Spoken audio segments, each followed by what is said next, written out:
सबका स्वागत है हमारे बीच। हमारे गुरु जी श्री चौहान सर पिछले 35 सालों से कंटिन्यूसली पूरे विश्व में सेवाएं दे रहे हैं। हमारे गुरु जी का स्वागत करते हैं। विनोद भाई जोरदार तालियों के साथ प्लीज।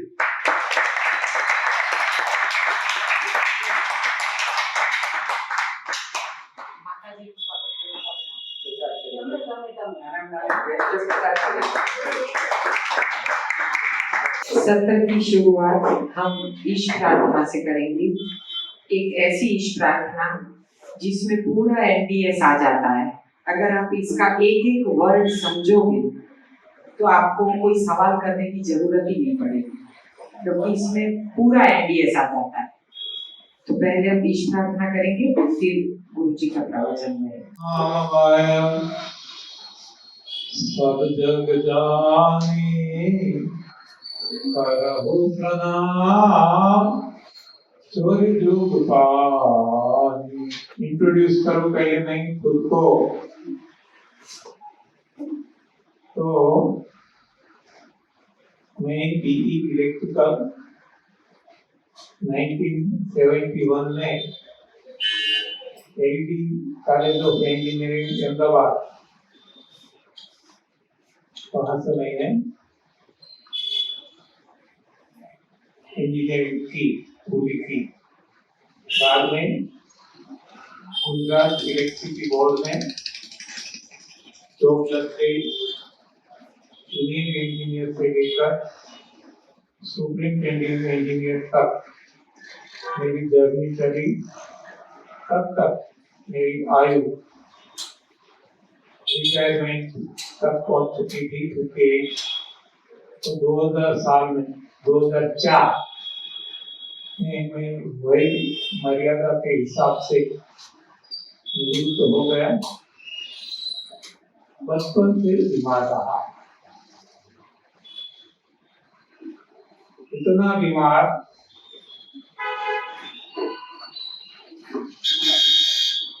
कि पैर की तलवे से लेकर सर की चोटी तक शरीर का एक भी अंग उपांग ऐसा नहीं था जो रोगों से ग्रसित ना हो। सारे इलाज उपचार करके देख लिया, सारी खेती।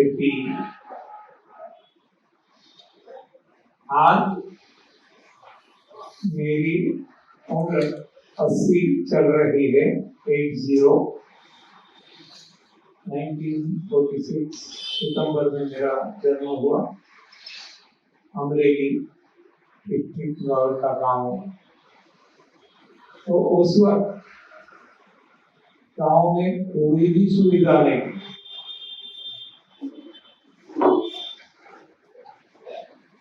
हेल्थ रिलेटेड तो कोई थी नहीं, लेकिन अन्य भी नहीं थी, न पढ़ने की, न रोड, न पानी पीने के लिए कोई।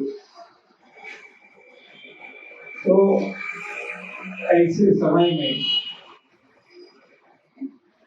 रोग क्या है इसकी जानकारी डॉक्टरों को भी नहीं। उस वक्त उस जमाने में डॉक्टर्स ज्यादातर एमबीबीएस रहा करते थे। एमडी तो बहुत बड़े सिटी में, डिस्ट्रिक्ट केस में ही मिलते थे। तो उस वक्त रोग क्या है तो पता नहीं चलता था। स्टेथोस्कोप लेके डॉक्टर जांच करते थे। ये कोई लेबोरेटरी नहीं थी, और जो पैथोलॉजी लेबोरेटरी जितनी सारी है एक भी नहीं थी उस वक्त।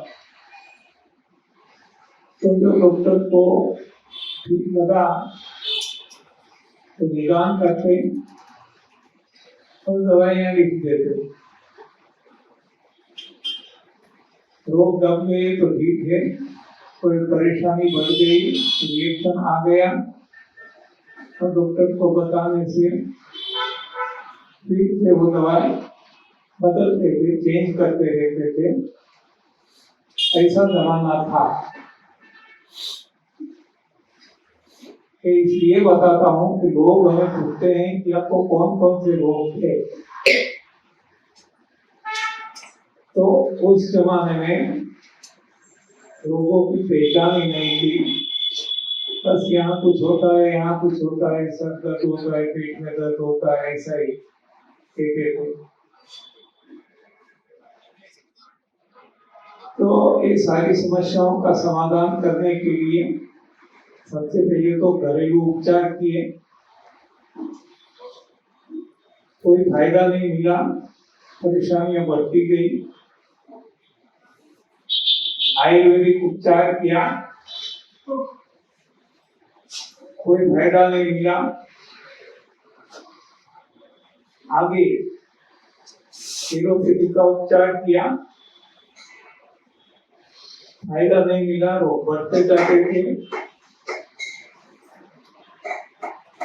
होम्योपैथी का भी उपचार किया,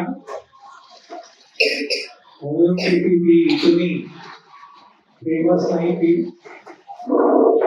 होम्योपैथी की ट्रीटमेंट के लिए मुझे यहाँ अहमदाबाद आना पड़ता था जब मैं वनापुरी थर्मल पावर स्टेशन में जॉब करता था। आई बस आते थे। तो ये सब कुछ करके देखा, दवाइयाँ ली, लेकिन रोग तो बढ़ते ही गए। तो अब कुछ तो करना। तो अब अल्टरनेटिव थेरेपी पे गया,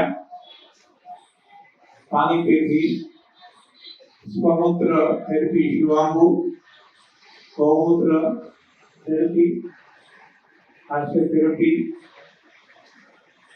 लेकिन कहीं कोई भी फायदा नहीं होता था।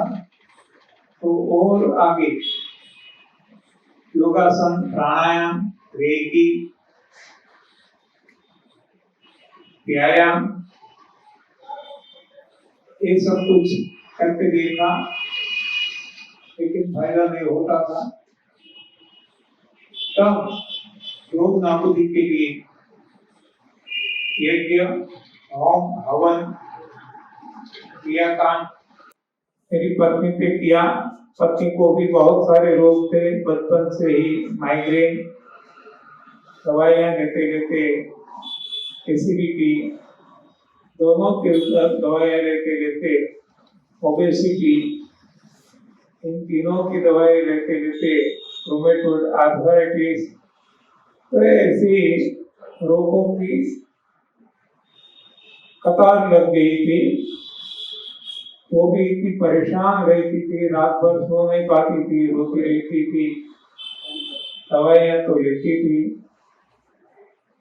उनको भी एलोपैथी, होम्योपैथी, आयुर्वेदा सब कुछ करके देखा।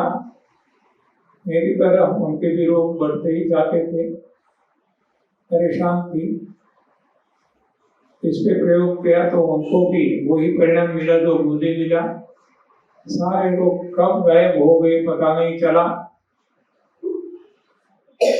तो ये कोई अपवाद तो नहीं है ना, एक्सेप्शन तो नहीं है ना। ऐसा सोच के परिवार पे प्रयोग किया।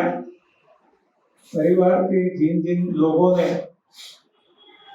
खुद पे ये प्रयोग किए तो उनके भी रोग नाबूद हो गए, चले गए।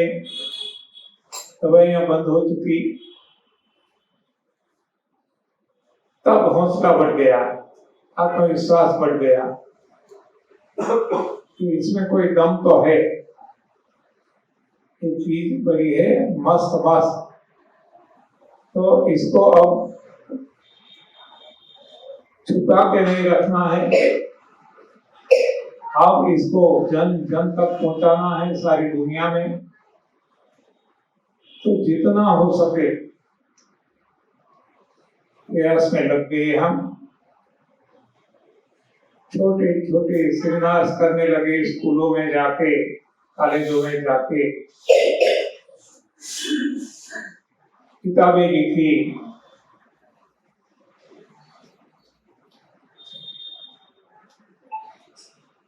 वेबसाइट बनाई, यूट्यूब चैनल बनाई, व्हाट्सएप ग्रुप बनाए, फेसबुक पेज बनाया, जो भी हमसे हो सकता था हमारी जानकारी हिसाब से सारी दुनिया में इस बात को फैलाने के लिए जितना कर सकता था किया, और आज भी कर रहे हैं, क्योंकि एक अद्भुत चमत्कार सा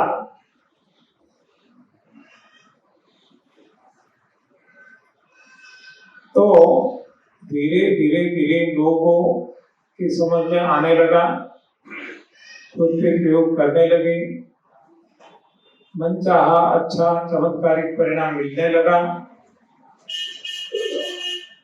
तो लोग जुड़ते गए और आज दुनिया में करोड़ों लोग एनडीएस चाहते हैं, करते हैं और फायदा उठाते हैं, निरोग हो चुके हैं, दवाइयां बंद हो चुकी है, और आगे चल के केवल शारीरिक रोग घट गए ऐसा नहीं, ऐन्द्रिक, मानसिक, बौद्धिक, चैतिक, आत्मिक सारे रोग घट जाते हैं और जीवन में इतना बदलाव आ जाता है कि हमने कभी सोचा भी ना हो। तो ये जो मेरा अपना अनुभव है खुद का, मेरी पत्नी का, मेरे परिवार का, ये सारी दुनिया में अब हम बांट रहे हैं। ग्रंथों का सहारा लूं तो श्री रामचरितमानस में लिखा है कि बहु रोग वियोगनि रोग है, बहुदंति निरादर के फल एक। देखो कितना स्पष्ट है, एक ही सेंटेंस में जवाब दे दिया, रोगों का कारण क्या है और निवारण क्या है। क्या बताया?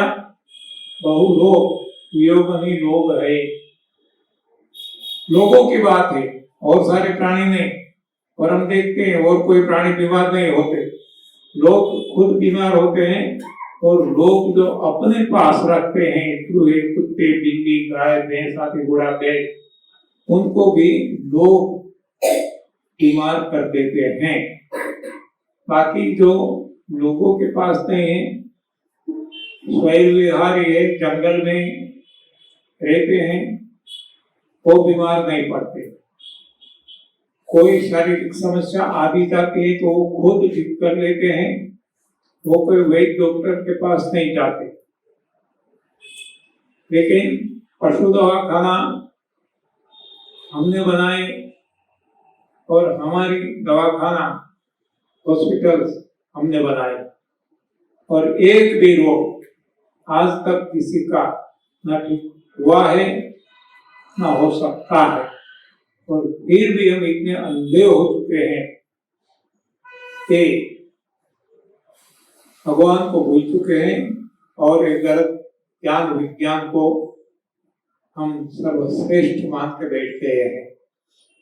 और यही तो कारण है कि हमारे रोग नहीं जाते, रोग बढ़ते जाते हैं। जबकि भगवान तो कहते हैं कि बहु रोग वियोगनि रोग है, बहुदंति निरादर के फल एक। कितना स्पष्ट है कि रोग क्यों होते हैं? बहुदंती निरादर के फल एक। बहुदंती यानी भगवान, प्रकृति, उनका जो हम अनादर करते हैं, आदर नहीं करते, मान सम्मान नहीं देते, उनके नियम को तोड़ते हैं, प्रकृति के नियमों को, तो फिर रोग आएंगे। स्पष्ट है। श्रीमद् भगवद गीता में बताया है, अध्याय 17 श्लोक 9 और 10 कि राजसी जनों और तामसी जनों को प्रिय ऐसा भोजन खाने से रोग होते हैं, आयु कम होती है, सुखाकारी चली जाती है। और ये भोजन क्या है वो भी वहां बताया है, आग पे चढ़ा हुआ, भुंजा हुआ, तीखा, खट्टा, कड़वा, बासी, बस वही तो हम खा रहे हैं। यही तो कारण है रोगों का। तो ये रोगों का कारण है भगवान का निरादर करना और गीता जी के हिसाब से गलत आहार लेना, गलत भोजन खाना। तो दोनों को देखा जाए तो हम जो आज खा रहे हैं, सारी दुनिया, आप और मैं भी, मैं खाता था तब तक बीमार रहा, तब से मुझे पता चल गया 33 साल हो गए, कोई बीमारी नहीं है, कोई दवाई नहीं है। न मुझे, न मेरी पत्नी को, न मेरे परिवार ने जब से फॉलो करना शुरू किया, और सारी दुनिया में जब से जिसने सोच समझ के प्रयोग शुरू किया, तब से हर किसी की दवाइयां छूट गई है, न रोग हुए और न बाद में भी हुए हैं। इतना महामारी आ गई कोरोना की, लेकिन जो जानते थे उन्होंने वैक्सीन भी नहीं ली है, उनको कोरोना भी नहीं हुआ। किसी किसी को अपनी गलती से हुआ भी तो उन्होंने कोई दवाइयां नहीं ली, डॉक्टर के पास नहीं गए और अपनी गलती सुधार के खुद के कोरोना को ठीक कर लिया। तो यहाँ हमें पता चलता है कि शास्त्रों में ये सब कुछ दिया है, रोगों का कारण और निवारण। और यदि सही भोजन लेंगे तो रोग होंगे ही नहीं। ये प्रकृति से पता चलता है, सबका मालिक एक है, प्रभु भगवान।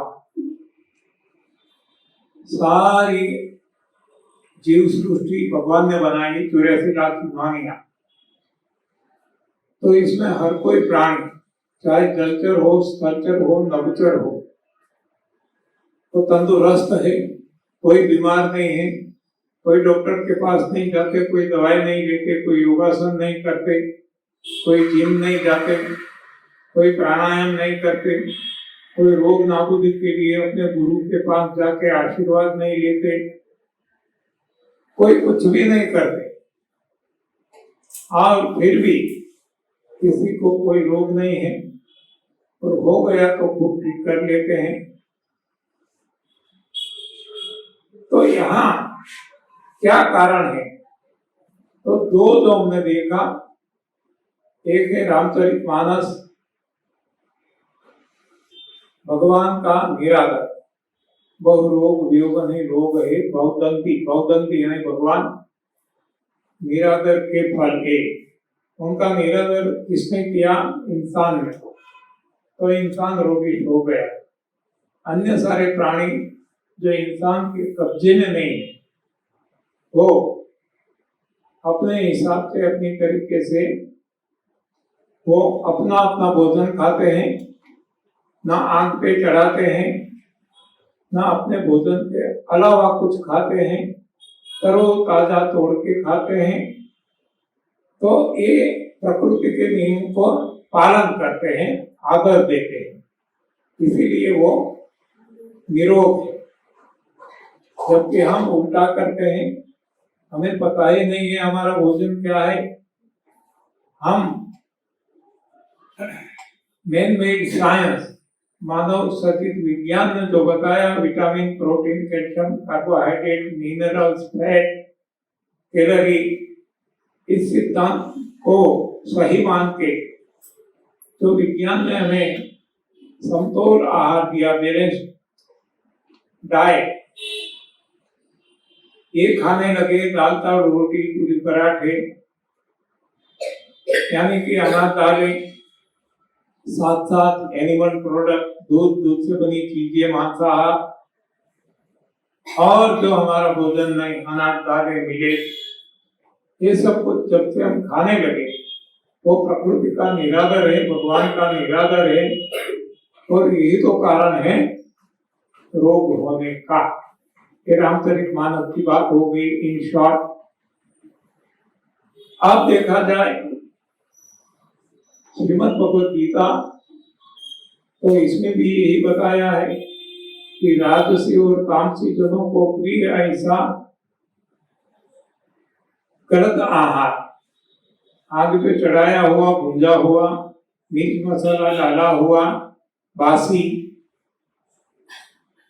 ये सब कुछ वहां बताया है। अखाद्य जो है ये हम खाते हैं, तो ये भगवान का निरादर रामचरितमानस के हिसाब से, और यहाँ रामचरितमानस के हिसाब से एक राजसी और तामसी जनों का भोजन है और उनको रोग होते हैं।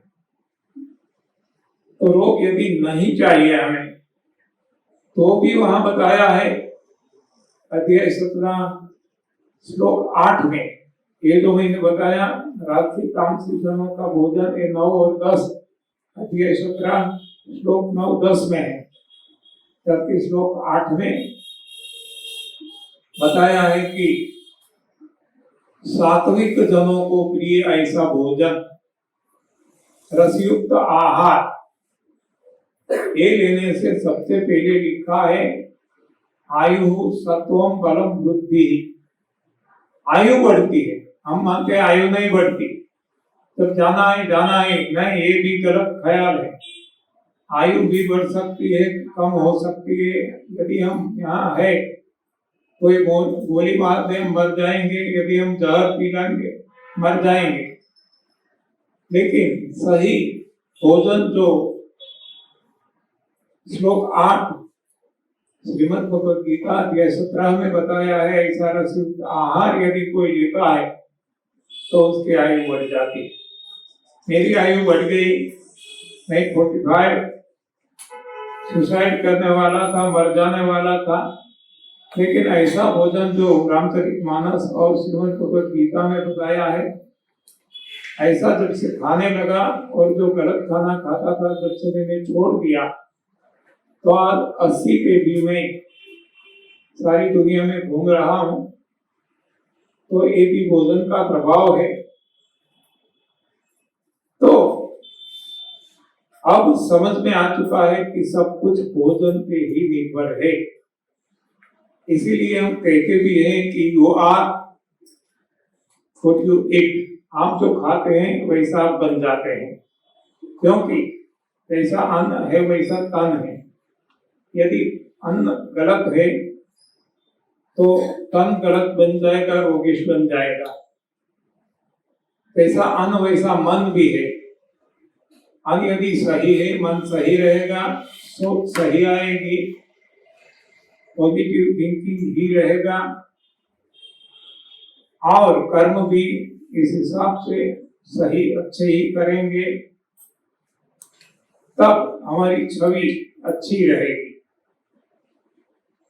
यानी you are what you eat, ये यहाँ सार्थक होता है।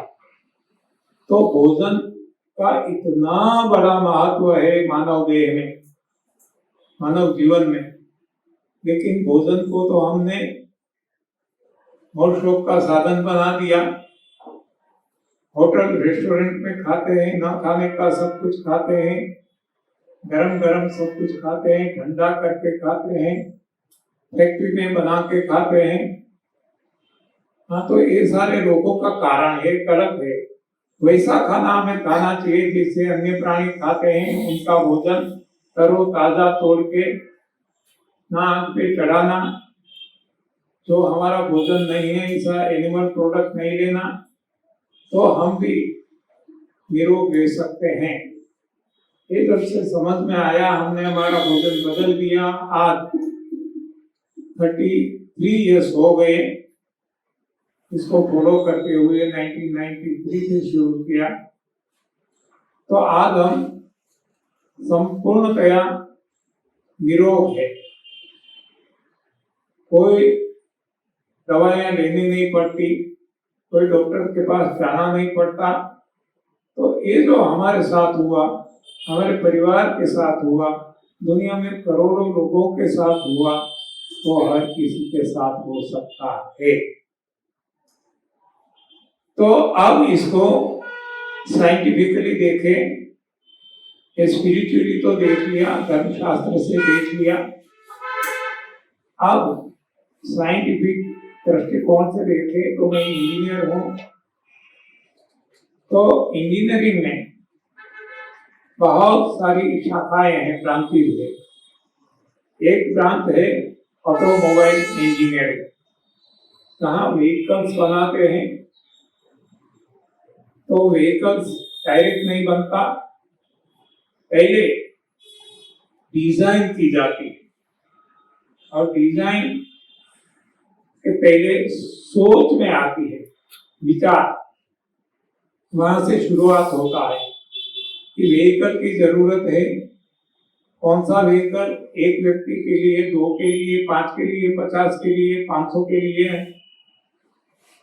ये सोच आती है। रोड पे चलाना है, रेल पे चलाना है, पानी पे चलाना है या हवा में उड़ाना है, ये सोच आती है। कैसे चलाना है, फ्यूल कौन सा देंगे, डीजल देंगे, कोयला देंगे, पेट्रोल देंगे, सीएनजी देंगे, एलपीजी देंगे, बैटरी से चलाएंगे, इलेक्ट्रिसिटी से चलाएंगे, ये सब कुछ पहले सोच आती है, तब तक कुछ भी नहीं है।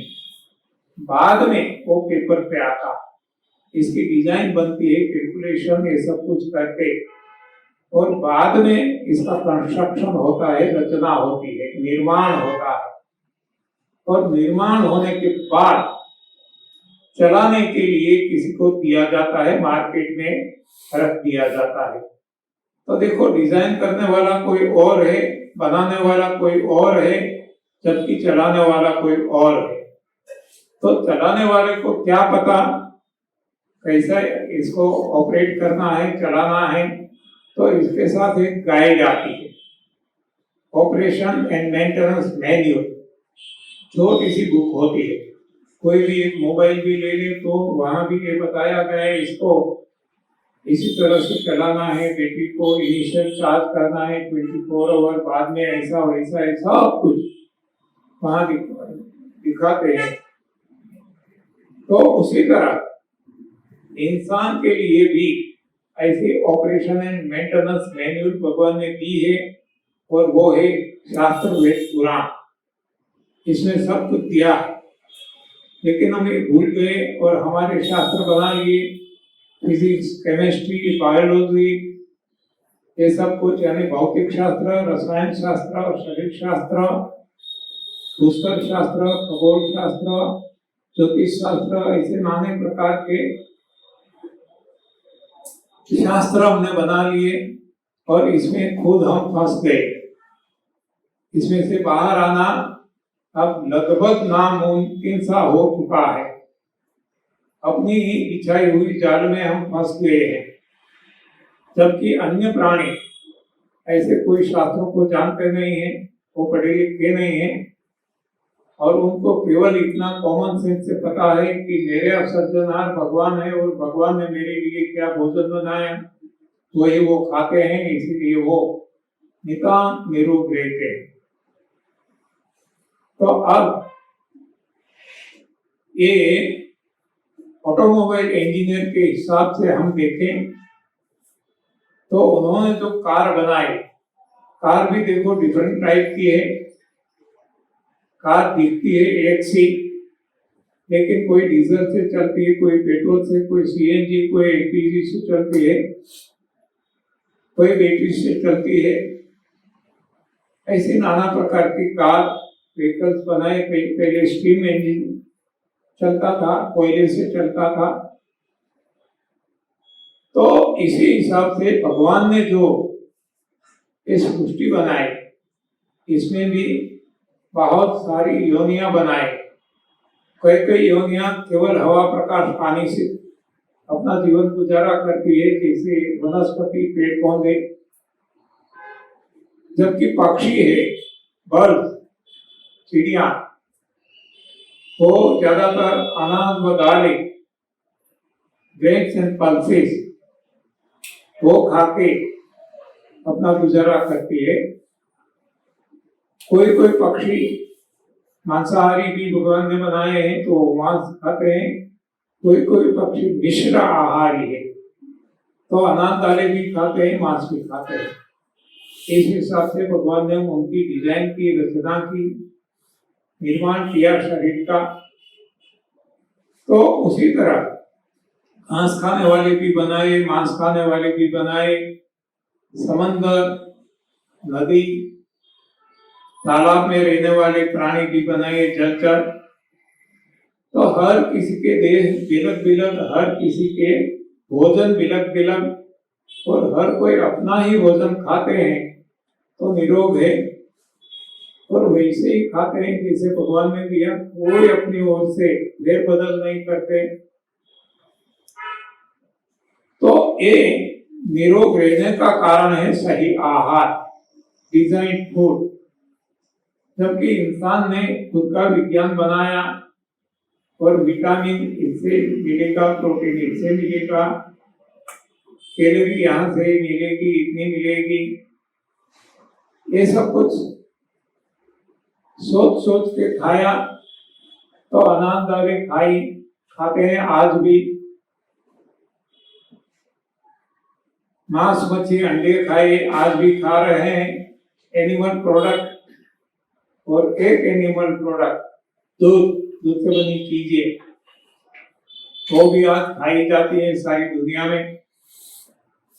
तो इसमें से एक भी आहार हमारा नहीं है, एक भी। और जो हम खा रहे हैं तो होगा क्या? मान लो हमारे पास पेट्रोल से चलने वाली कार, इसमें एक टैंक दी है पेट्रोल भरने के लिए, लेकिन वहां हम भर देते हैं डीजल और कार चलाते हैं, गाड़ी चलाते हैं। क्या होगा हम सब जानते हैं, कहना भी नहीं पड़ेगा कि ये गाड़ी चलेगी, नहीं, दिक्कत करेगी। क्योंकि वहां पेट्रोल से ताकत बनना, इसके लिए डिजाइन बनी है, डीजल से नहीं। वो डीजल को नहीं, डीजल से काम नहीं इसका चलता, वो पूरा सिस्टम में भर जाता है और सिस्टम को ब्लॉक कर देता है और वो व्हीकल नहीं चल पाता। और पेट्रोल की जगह केवल डीजल नहीं और कोई भी डाले, कुछ भी डाले तो वो नहीं काम करेगा, क्योंकि बना है पेट्रोल के लिए। उसी तरह हर कोई प्राणी जानता है कि मेरा एक शरीर रूपी यंत्र, इससे चलने के लिए भगवान ने बनाया, वो ही वो खाते हैं। तो हमें भी ये सोचना होगा अब कि हमने कहाँ गलती कर ली, हमारा सही भोजन क्या है। तो हमें भी पता चल जाएगा कि जब रोग नहीं होते थे तब इंसान क्या खाता था। अब हमें पता चलता है कि भगवान राम ने, माता सीता जी ने, लव कुश ने, उनकी संतान ने, उनके भक्त हनुमान जी ने और उनकी आराधना करने वाले, तपस्या करने वाले तपस्वियों ने, ये सभी ने क्या खाया। तब वहां स्पष्ट हमें मालूम होता है कि प्लांट बेस्ड फूड खाया, वनस्पति जन्य आहार खाया, कंद मूल फूल फल पत्तियां और पानी ये खाया और पिया, और शुद्ध हवा ली, प्रकाश लिया, और आकाश तत्व आकाश के नीचे खुले गगन के तले, तब वो निरोग रहे। तो अब हमें भी सोचना होगा कि हमें निरोग रहना है तो हमें भी ऐसा ही भोजन खाना होगा, और हमारे संतानों को भी निरोग रखना है तो हमारे संतानों को भी ऐसा ही भोजन देना पड़ेगा खाने के लिए। तो इंसान का भोजन अब हमें पता चला कि वो है कंद मूल फूल फल और पत्तियां, ये भोजन है, प्लांट बेस्ड फूड। लेकिन इसमें भी अनाज दालें नहीं, मिलेट नहीं, वो है पक्षियों के लिए, उनको चोंच दी भगवान ने चुगने के लिए, और भगवान ने ऐसी केमिकल फैक्ट्री पक्षी के देह में रखी कि जो ये अनाज दालों को तोड़ दे और इसको पचा दे, जबकि वो ही अनाज दालें और कोई प्राणी के देह में नहीं पचते हैं, जबकि हम वो ही खाते हैं दाल चावल रोटी बना के, फिर भी ये पचने वाला नहीं है, क्योंकि इसके लिए हमारा शरीर का निर्माण नहीं हुआ। ऐसी कोई केमिकल फैक्ट्री हमारे शरीर में भगवान ने नहीं रखी है, तो एक कारण है। उसी तरह दूध और दूध से बनी चीजें वो भगवान ने इंसान को दिया और बहुत सारे प्राणियों को दिया, लेकिन अन्य सारी प्राणी अपने बच्चे को बलात् जबरदस्ती फोर्सिबली दूध नहीं पिलाते, और हम हमारे बच्चे को, हमारे संतान को फोर्सिबली पिलाते हैं। नहीं पीना है फिर भी पीछे दौड़ के पकड़ के कैसे भी, तो ये गलत है।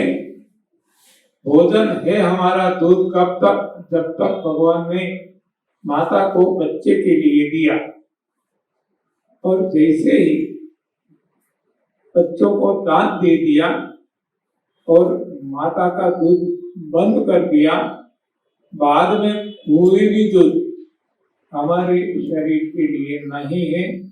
और फिर भी जब लेते हैं कोई भी रूप में, चाहे दूध के रूप में ले, चाहे चाय या कॉफी के रूप में ले, बॉर्नविटा के रूप में, दही, छाछ, मक्खन, घी, पनीर, कोई भी रूप में, तो अब हमें पता नहीं है, क्योंकि ऐसी केमिकल फैक्ट्री अब हमारे शरीर में नहीं बची है, लेकिन हम वो ही खाते हैं। तो एक प्रमुख कारण है इंसान के देह के रोग का, वो है अनाज दालें खाना। दूसरा है दूध, दूध से बनी चीजें खाना। तीसरा वैसा ही है एनिमल प्रोडक्ट, मांसाहार। मांसाहार के लिए शरीर बने हैं मांसाहारियों का, शेर, चीता, बाघोरों का, हमारा नहीं, इंसान का नहीं। और फिर भी जब हम खाते हैं तो पत्ता नहीं है, पड़ा रहता है, चिपका रहता है और सड़ता है, तो इसमें से वात पित्त कफ होते हैं, और वात पित्त कफ भी सारे रोगों की जड़ है। यानी कि जो भी कुछ रोग होते हैं वो हमारे गलत खाना खाने से होते हैं। तो अब तो आज तक हमने गलत खाना ही खाया है, तो अब क्या करें? अब सही खाना खाने लगे तो क्या रोग चले जाएंगे? जी ना। जैसे फिर से हम देखते हैं कि एक कार में, पेट्रोल की कार में हमने डीजल डाल दिया, तो गाड़ी चला दी, पूरा धुएं से, कार्बन पार्टिकल से ये सिस्टम भर गई।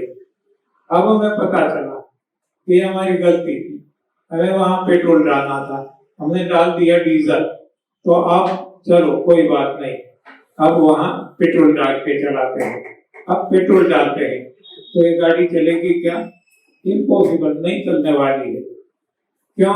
कि तो पहले भर गया है, इसको तो साफ करना पड़ेगा। तो मतलब ये है कि जो भर गया इसको पहले साफ करना पड़ेगा। दूसरी ओर से देखिए कि जो हम बर्तन साफ करते हैं वहां एक नाली होती है गंदा पानी निकालने की, तो ये भर गई, चौकअप हो गया पूरा। बाद में हमें पता चल जाता है कि इसमें तो बहुत कूड़ा कचरा गया, गंदगी गई, चिकनाई गई। तो यहाँ यदि जाली लगा दी होती, फिल्टर लगा दिया होता, तो ये जाम नहीं हो जाता। तो अब जैसे पता चल गया तो हम जाली लगा देते हैं और अब अच्छा पानी डालते हैं, शुद्ध पानी। तो जाएगा क्या? नहीं जाएगा जब तक वो चौकअप है। तो जो चौकअप हो गया इसको पहले हटाना, गंदगी भर गई इसको पहले हटाना। तो उसी तरह यहाँ हमारे शरीर में आज तक जो गंदा खाना, गलत खाना हमने खाया है, अनाज दालें, दूध से बनी चीजें, मांसाहार जिसने जो भी खाया है, आग पे चढ़ाया हुआ अनाज, हाँ ये सब कुछ ये इंसान का भोजन नहीं है, फिर भी हमने खाया है तो हमारी सारी सृष्टि भर गई है। तो अब इसको साफ करना पड़ेगा, पहले सफाई हो जाएगी तो बाद में हम सही भोजन डालेंगे तो ये गाड़ी हमारी अच्छी तरह से काम फिर से करना शुरू कर देगी। लेकिन एक बार तो इसको साफ करना जरूरी होगा। दूसरा जो है तो है लंघनम परम औषधम, यानी कि उठने के बाद जितना आसानी से हो सके लंघन करना है, मतलब न खाना है न पीना। आज तक उठने के साथ हम नाश्ता करने लग जाते थे, चाय, पराठे, ब्रेड, बटर, कुछ न कुछ। तो ये रोगों का कारण था। तो अब break your breakfast, otherwise breakfast will break you fast, ये हो गया है सभी के साथ। तो अब ब्रेकफास्ट को ब्रेक करना है, धीरे धीरे ब्रेक लगाते लगाते लगाते उठने के बाद कम से कम 8 घंटे तक ले जाना है। मान लो कोई 4 बजे उठते हैं तो 12 बजे पहले कुछ भी पेट में नहीं डालना है। लेकिन आदत पड़ गई है तो धीरे धीरे अपने हिसाब से इसमें से बाहर आए। कैसे बाहर आना वो हर किसी को खुद को तय करना है। इसको चाय कॉफी की आदत है, कैसे छोड़ना वो खुद को तय करना है। एक समय बढ़ाना है, कैसे बढ़ाए खुद को तय करना है। लेकिन गोल हमारा इतना है, उठने के बाद 8 घंटे तक पेट में कुछ भी जाना नहीं चाहिए। पानी का बूंद भी नहीं, कुछ भी नहीं, इसमें नहीं आ जाता पानी।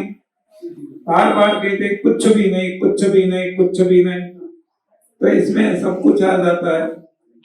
पेट में कुछ नहीं डालना, फेफड़ों में डालो, श्वास लीजिए नाक से, लेकिन मुंह से पेट में कुछ भी नहीं डालना, टैंक में नहीं डालना।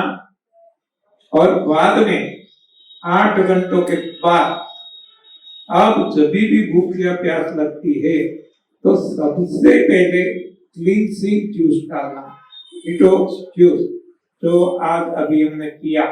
तो ऐसा घर पे बनाना है और इसको पीना है। तो सबसे पहला ये हो गया। तो 3 तरीके से सफाई हो गई। एक संजीवनी क्रिया यानी एनिमा, उठने के बाद तुरंत, उठने के बाद 8 घंटों तक लंघन, ये सूक्ष्म सफाई करता है। और बाद में सफाई करने वाला जूस, 3 सफाई हो गए। जब तक सफाई पूरी नहीं हो जाती, इसके लिए किसको महीना, किसको 2 महीने, 3 महीने, 4, 6 महीने लगेंगे, जैसी अंदर गंदगी भर गई इसके हिसाब से। तो खुद को जब तक लगे कि नहीं अब मेरी गंदगी पूरी साफ हो गई, तब तक ये सिस्टम चालू रखना है सफाई। और अब देखें 4 बजे उठे, 12 बजे ये हमने जूस पी लिया, लेकिन सोते हैं रात 10 बजे। तो 12 से रात 10 बजे तक क्या करेंगे?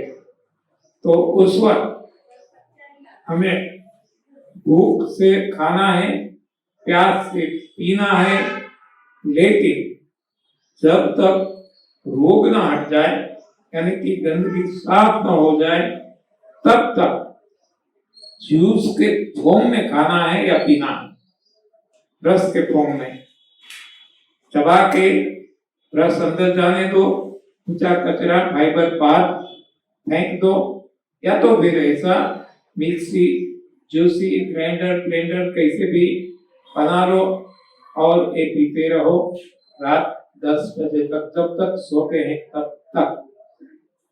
और सोने के पहले फिर से एक बार बढ़िया को साफ कर लिया जाए। तो इस तरीके से आप देखेंगे कि कुछ ही समय में आपको एहसास होने लगेगा कि सफाई होने लगी है और रिवर्स रोग होने लगे हैं। तो ये जब प्रयोग करेंगे खुद पे तब पता चलेगा। तो ये प्रयोग शुरू कर देना है और अवश्य जो भी रोग है, सारे रोग चले गए हैं लोगों के, इस हिसाब से हमारे भी चले जाएंगे। जहाँ कैंसर था लोगों को, कैंसर से आज हम बहुत डरते हैं और कैंसर भी आज घर घर होने लगे हैं। कैंसर यानी कैंसर कहा जाता है और ऐसा गंभीर रोग है भी, लेकिन यहाँ डॉक्टरों ने जवाब दे दिया था ऐसे लोग भी कैंसर से मुक्त हो गए, सारे रिपोर्ट नॉर्मल आ गए। अब कुछ घंटों के मेहमान हैं, ऐसा जो बताया गया था कई सालों से जिंदा है और कई साधकों ने तो सेंचुरी भी लगा दी है, 100 साल भी कंप्लीट कर लिए है अपने जीवन के। तो चाहे कैंसर हो, चाहे किडनी हो, चाहे हार्ट हो, चाहे पैंक्रियास हो, चाहे और कुछ भी हो, सारे रोग यहाँ लोगों के ठीक हो चुके हैं। और आप भी सही तरीके से निष्ठा से पालन करेंगे तो आपके भी जो कोई शारीरिक रोग है, शारीरिक समस्या है, वो हट जाएगी। तो निष्ठा से पालन करना है, खुद के साथ धोखेबाजी नहीं करना, तो अवश्य ठीक हो जाएगा। हमने तो वहां तक देखा है कि रोग तो जाते हैं, लेकिन जो रोग नहीं है ऐसे केसेस, यानी कि एक्सीडेंटल केसेस, एक्सीडेंट हो गया, हाँ, तो वाहन टकरा गए या तो फैक्ट्री में एक्सीडेंट हो गया, कैसे भी एक्सीडेंट हो गया, हाँ, कोई पशु ने गिरा दिया और हड्डियां टूट गई, तो ऐसी हड्डियां ठीक करने में यूएसए शिकागो में 5 डॉक्टरों की टीम ने 1.5 साल तक काम किया और ठीक नहीं कर पाए। लेकिन जो ठीक था उसको भी एकदम परावलंबी बना दिया। ऐसे केस में उन्होंने एनडीएस फॉलो किया और देखते ही देखते ये समस्या भी उनकी कुछ दिनों में ठीक हो गई।